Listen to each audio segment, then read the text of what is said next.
Mamaya ng konti. Yan.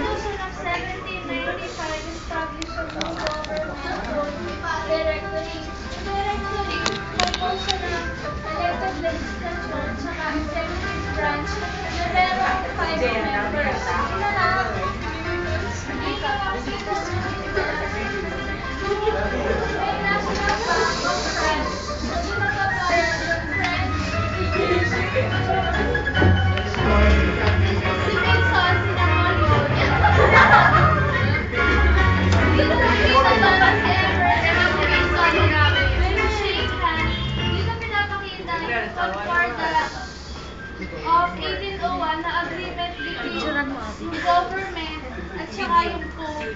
Nasasabi na parang pinaka-major first focus dapat ng French ay yung Roman Catholic Church.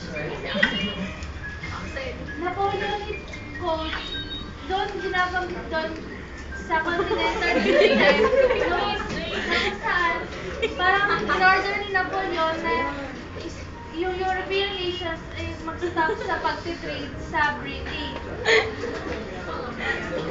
Right, question. So, ano si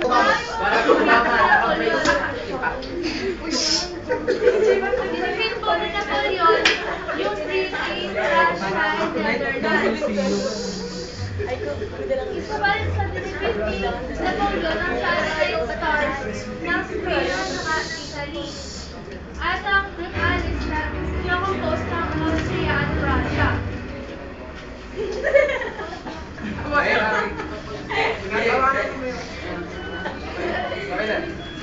Second scene.